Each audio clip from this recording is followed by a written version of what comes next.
In fact ಅವ್ರ ವೈಫೇ ಮಾನ್ಸವ್ರೆ ನಂಗೆ ಹೇಳಿದ್ರು, ನೀವು ನನ್ನ ಹತ್ರ ನೇರವಾಗಿ ಕೇಳ್ಬೋದಲ್ಲ, ನಾವು ಅಷ್ಟು ಕ್ಲೋಸ್ ಆಗೇ ಇದ್ದೀವಿ, ಯಾಕೆ ಅವ್ರನ್ನ ನಾಮಿನೇಟ್ ಮಾಡ್ತಾ ಇಲ್ಲ ಅಲ್ಲಿರುವಂತ ಕಂಟೆಸ್ಟೆಂಟ್ಗಳು? ಯಾಕಿದ್ದಾರೆ, ಯಾಕೆ ಏನು ಆಡ್ತಿಲ್ವಲ್ಲ ಅನ್ನೋ ಥರ. ಅವರು ದೇವ್ರಾಣೆ ನಾ ಮಾತಾಡ್ತಿಲ್ಲ ಮ್ಯಾಮ್, ನನಗೆ ಗೊತ್ತೇ ಇಲ್ಲ. ಮೇ ಬಿ ಅವ್ರನ್ನ ಪ್ರೀತಿಸೋ ಜನ ಇದ್ದಾರೆ. ಆಮೇಲೆ ಮನೆಗೆ ಬರ್ತಾ ಇದ್ದಂಥ ಗೆಸ್ಟ್ಗಳು ನನಗೆ ಹಿಂಟ್ ಲೈಕ್ ಒಂದೆರಡು ಸಲ ಜಗಳನೂ ಆಯಿತು. ಮ್ಯಾಮ್ ಇನ್ನೊಂದು ಎಲ್ಲೋ ಒಂದ್ ಕಡೆ ತುಕಾಲಿ ಸಂತೋಷ್ ಅವರು ಬೇಕಂತಾನೆ ಸಿರಿ ಮ್ಯಾಮ್ ಅವ್ರನ್ನ ಹೇಳ್ತಾರೆ, ಇಲ್ಲ ಅವರು ತುಂಬಾ ಪಾರ್ಶಾಲಿಟಿ ಆಗಿ ಮಾಡ್ತಾರೆ, ಒಂದೇ ಟೀಮ್ಗೆ ಸಪೋರ್ಟ್ ಮಾಡ್ತಾರೆ ಅಂತ ಹೇಳಿ. ಅದಾದ್ಮೇಲೆ ನಿಮ್ಗೆ ಮತ್ತೆ ಅವರ ಮಧ್ಯ ಸಣ್ಣ ಪುಟ್ಟ ಮನಸ್ತಾಪ ಅವಾಗ ಆಗ್ತಾ ಇತ್ತು. ಬಟ್ ಅವರು ಈ ಜಾಸ್ತಿ ಎಷ್ಟೇ ಮಾತಾಡೋಕೆ ಟ್ರೈ ಮಾಡಿದ್ರು ನೀವು ಒಂದೆರಡು ಮಾತು ಹೇಳಿ ಅಲ್ಲಿಗೆ ಕಾಮೆಂಟ್ ಕಂಪೋಸ್ ಆಗ್ತಾ ಇದ್ರಿ. ಏನ್ ಆಕ್ಚುಲಿ ಆಗಿದ್ದು ಸಂತೋಷ್ ಮತ್ತೆ ನಿಮ್ಮ ಮಧ್ಯೆ? ಆಕ್ಚುಲಿ ನಾನು ಸಂತೋಷ್ ಅವ್ರ ಕಾಮಿಡಿನ ತುಂಬ ಎಂಜಾಯ್ ಮಾಡಿದ್ದೀನಿ, ಇಲ್ಲ ಅಂತ ಹೇಳೋ ಹಾಗೆ ಇಲ್ಲ.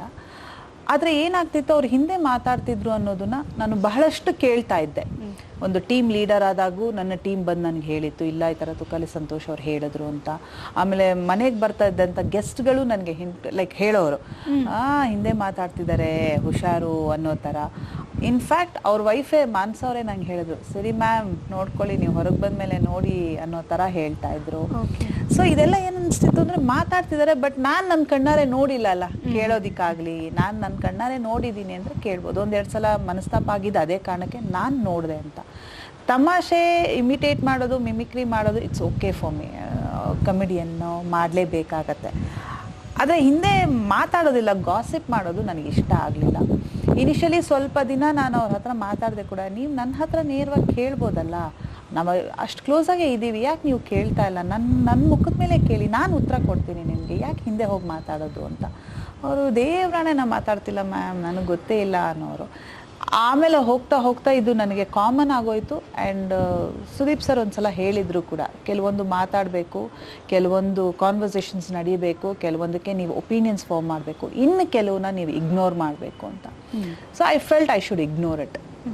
ಬೇಡ ಇದು, ಯಾಕೆಂದರೆ ಕಾನ್ವರ್ಸೇಷನ್ ಆಯಿತು, ಮಾತಾಡಿದೆ ನಾನು ಅವ್ರ ಹತ್ರ, ಒಂದೆರಡು ಸಲ ಜಗಳನೂ ಆಯಿತು, ಜೋರು ಮಾತುಕತೆ ಆಯಿತು. ಅಲ್ಲೂ ಅವ್ರೇನು ಅದನ್ನು ಒಪ್ಕೊಳ್ಳಿ, ಹೌದು ಹಿಂಗಾಯ್ತು, ಇನ್ನು ಮಾಡಲ್ಲ ಅನ್ನೋದು ಏನೂ ಬರಲಿಲ್ಲ. ಲಾಸ್ಟ್ಗೆ I started ignoring.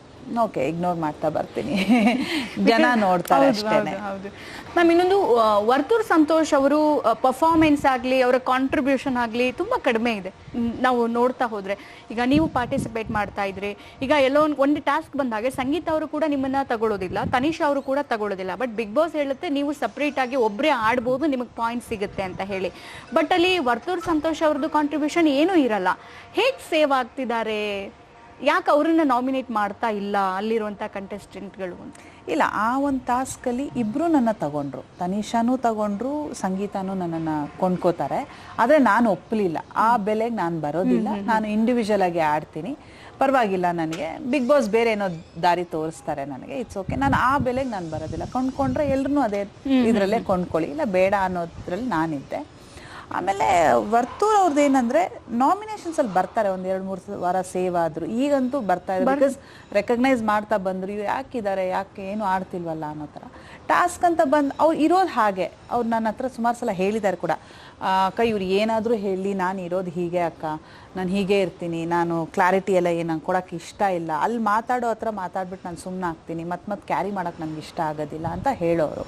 May be ಅವ್ರನ್ನ ಪ್ರೀತಿಸೋ ಜನ ಇದ್ದಾರೆ, ವೋಟ್ ಮಾಡ್ತಾ ಇದ್ದಾರೆ, ಇಲ್ಲಿ ಎಲ್ಲ ವೋಟಿಂಗ್ ಪ್ರಕಾರ ನಡೆಯೋದ್ರಿಂದ ಬಹುಶಃ ಅವ್ರ ಮನೆಯಲ್ಲೇ ಉಳ್ಕೊಂಡಿದ್ದಾರೆ.